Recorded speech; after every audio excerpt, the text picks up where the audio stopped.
nilai-nilai budaya yang menjadi simbol-simbol kita itu disampaikan kepada pemilih. Nilai-nilai sipaka tahu, sipaka lebih, sipaka inge. Kan itu kan sebenarnya itu nilai yang sangat relate dengan demokrasi. Nilai-nilai demokrasi itu disampaikan dengan nilai-nilai lokal yang dekat dengan masyarakat. Itu lebih mudah diserap dan lebih mudah dipahami oleh masyarakat kita. Penting sekali ya sebenarnya kita dalam konteks pendidikan pemilih ini menggunakan kearifan lokal yang ada di dalam masyarakat itu.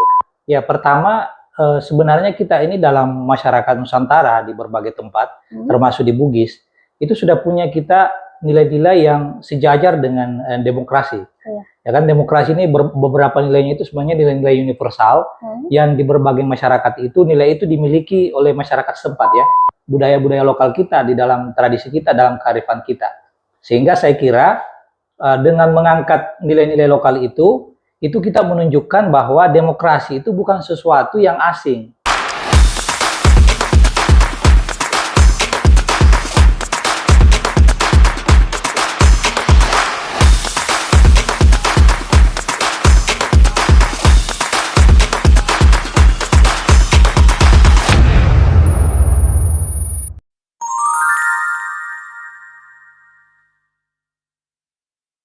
Hai teman pemilih, selamat datang kembali di podcast KPU Kabupaten Pinrang, di mana kali ini kita kedatangan tamu yang sangat spesial, di mana beliau adalah peneliti pada Badan Riset dan Inovasi Nasional. Kami ucapkan selamat datang Pak, ya. Bapak Dr. Syamsur Rijal. Baik, selamat sore. Assalamualaikum warahmatullahi wabarakatuh. Waalaikumsalam warahmatullahi wabarakatuh. Kami ucapkan selamat datang di KPU Kabupaten Pinrang Pak. Iya. Mungkin Bapak tidak lazim lagi karena sebelumnya pernah ke sini atau bagaimana Pak di KPU Pinrang? Saya dengan KPU Pinrang ini tidak asing ya. Tidak asing lagi. Beberapa kegiatannya saya sering ikuti gitu. Ya. Iya Pak. Pada kesempatan kali ini itu kita butuh masukan dan jawaban dari beliau nantinya. Akan menjadi bahan evaluasi untuk meningkatkan pendidikan pemilih terkhususnya di Kabupaten Pinrang ini.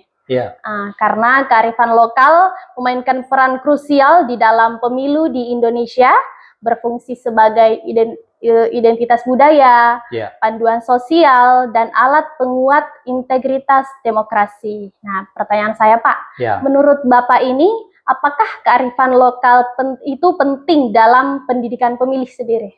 Ya, tentu saja ya, dalam tidak hanya sebenarnya dalam konteks pendidikan pemilih, tapi juga dalam demokrasi secara umum. Kearifan lokal kita itu sangat penting gitu ya. Khusus dalam konteks pendidikan pemilih, kearifan lokal ini bisa menjadi landasan etis. Ya, jadi dia bisa menjadi landasan budaya kita untuk menyampaikan kepada para pemilih tentang bagaimana kepemilian itu dari perspektif lokal kita sendiri ya, dari perspektif nilai-nilai yang ada di dalam masyarakat gitu.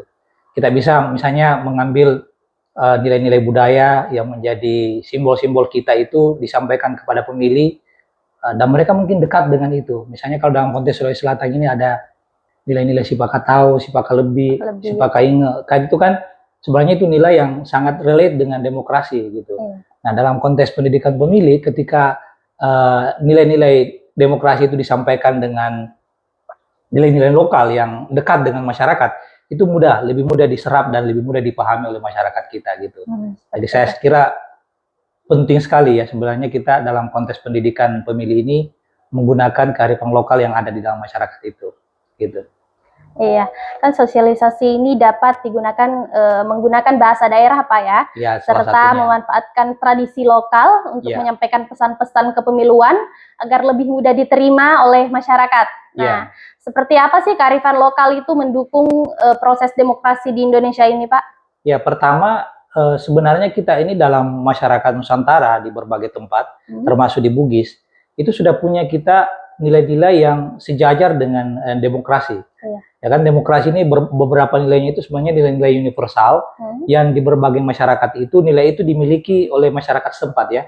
Misalnya di Bugis ini kita kenal ada prinsip menghargai pendapat orang banyak, gitu kan? Misalnya batal keputusan raja tapi tidak batal keputusan adat. Batal keputusan adat tapi tidak batal keputusan orang banyak gitu kan. Jadi keputusan orang banyak itulah dalam konteks masyarakat, misalnya di Bugis ini, itu yang menjadi penting gitu. Dan itu kan salah satu esensi dari demokrasi. Dan itu dikenal dalam budaya-budaya lokal kita, di dalam tradisi kita, dalam kearifan kita. Sehingga saya kira dengan mengangkat nilai-nilai lokal itu kita menunjukkan bahwa demokrasi itu bukan sesuatu yang asing.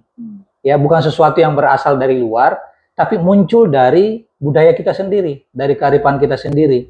Ya, dan karena itu saya kira menggunakan tradisi ataupun kearifan lokal membuat demokrasi kita itu bisa semakin kuat karena masyarakat merasa bahwa ini tumbuh dari nilai-nilai yang mereka sehari-hari jalani gitu. Saya kira. Jadi kearifan lokal ini memperkuat rasa terhadap budaya dan jati diri daerah Pak ya, meningkatkan partisipasi aktif dan kesadaran pemilih tanpa meninggalkan budaya asli itu sendiri. Nah, gimana sih Pak cara mengintegrasikan nilai kearifan lokal itu dalam sosialisasi pemilu? Ya bisa dengan berbagai macam cara. Tadi sudah disampaikan ya. Misalnya kita bisa lewat berbagai kesenian-kesenian lokal, ya kan? Lewat kesenian-kesenian lokal itu kita bisa menyampaikan tentang nilai-nilai kepemiluan di sana ya. Ya dalam berbagai hal, misalnya bagaimana kita bisa berpartisipasi dalam pemilu dan seterusnya gitu.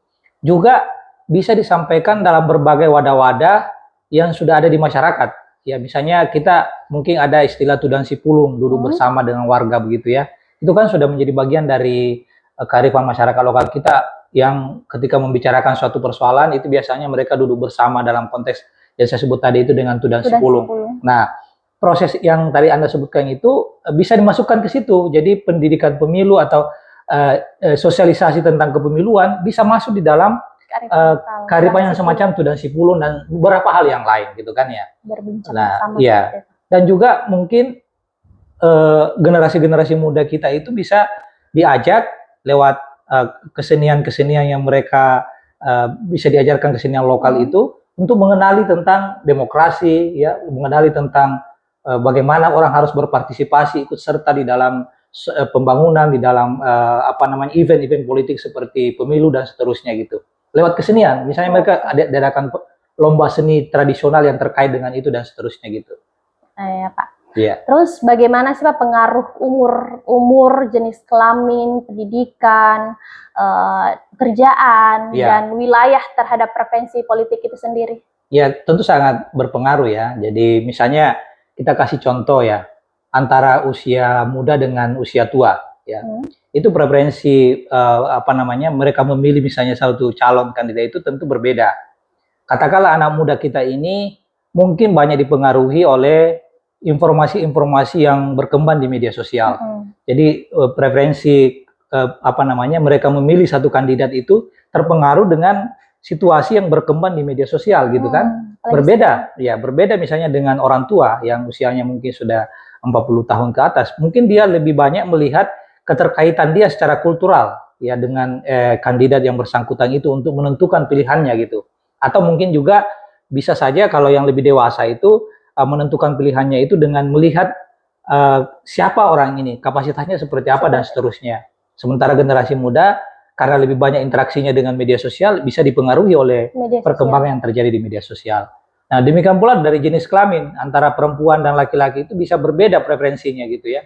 Satu mungkin katakanlah perempuan itu lebih melihat apakah kandidat bersangkutan ini punya program-program yang terkait dengan hal-hal yang bersifat domestik, keluarga, bagaimana menopang ekonomi keluarga dan seterusnya. Sementara mungkin yang laki-laki lebih melihat secara makro, konsep-konsep yang ditawarkan oleh kandidat dan seterusnya gitu. Jadi semua tadi itu, ya perbedaan tempat tinggal, pendidikan dan seterusnya itu tentu ikut menentukan preferensi dari pemilih tersebut. Ya pendidikan apalagi ya, dan antara yang mungkin pendidikannya yang, tapi pendidikan saya tidak lihat dari sisi bahwa sekolahnya tinggi atau tidak ya, bukan di situ, tapi soal kemampuan, kecerdasan untuk memahami situasi sosial dan politik kita. Ada yang mungkin pendidikannya SD, tapi kemampuannya untuk memahami itu lebih bagus dari mungkin yang sekolah tinggi. Nah, perbedaan cara memahami itulah juga menentukan dia dalam menentukan pilihan-pilihannya ke depan.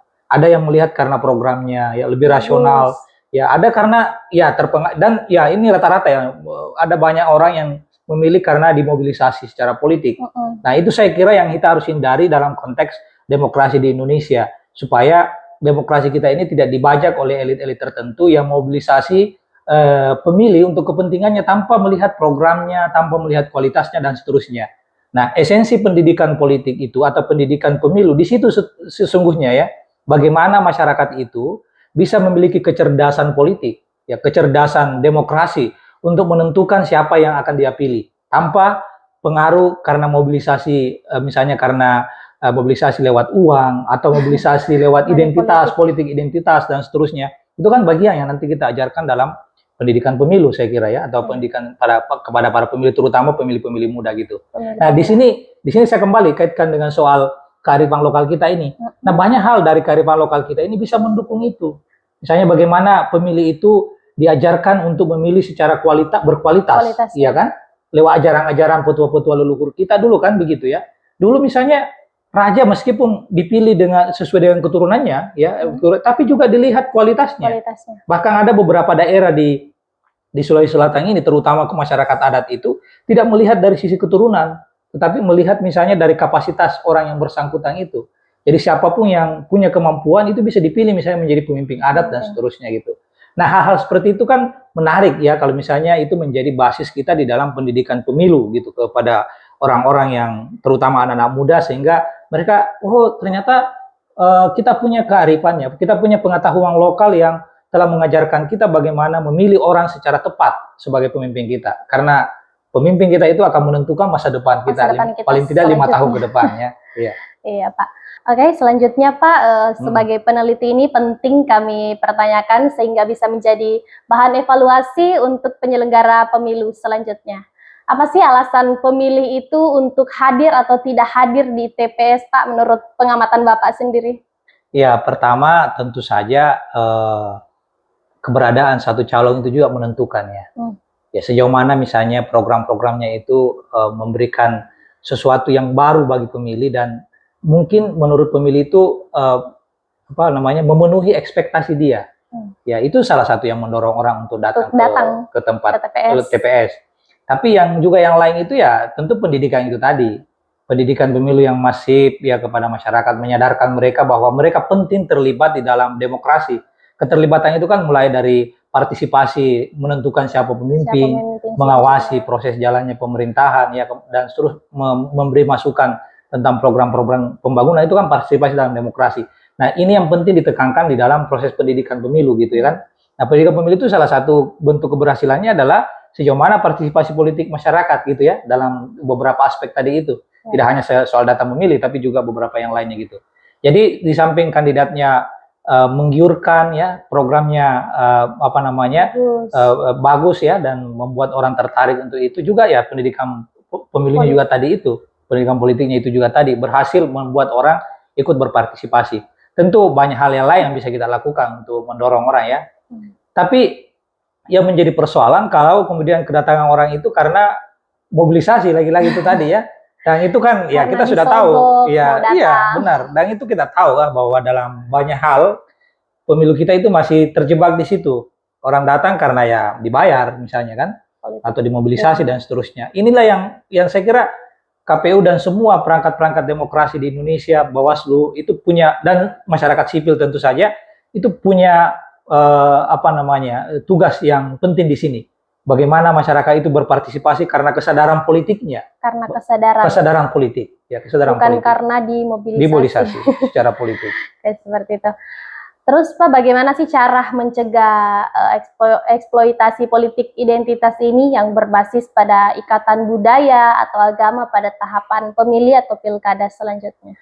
Ya, pertama ikatan identitas kita untuk memilih seseorang itu sebenarnya di berbagai negara juga terjadi, dan itu sulit dihindari kan, karena orang terikat dengan budayanya, orang terikat secara primordial dengan kultur tertentu sehingga itu menentukan dia untuk memilih seseorang gitu kan. Ya. Tapi yang paling penting adalah bagaimana di samping itu orang juga sadar bahwa kita tidak semata-mata hanya tergantung karena ada ikatan identitas kita. Tapi sejauh mana yang bersangkutan itu bisa menawarkan program yang jauh lebih bagus dalam konteks masyarakat Indonesia atau masyarakat di mana kita berada gitu. Itu yang paling penting, dan saya kira itu penting disampaikan di dalam pendidikan pemilu tentu saja ya, pendidikan kepemiluan dan pendidikan politik bagi masyarakat kita. Jadi politik identitas sejauh tidak dimobilisasi oleh mereka yang terlibat sebagai kandidat misalnya untuk kepentingan meraup suara dan pada akhirnya itu mendorong misalnya konflik di tingkat bawah, ya saya kira itu susah dihindari.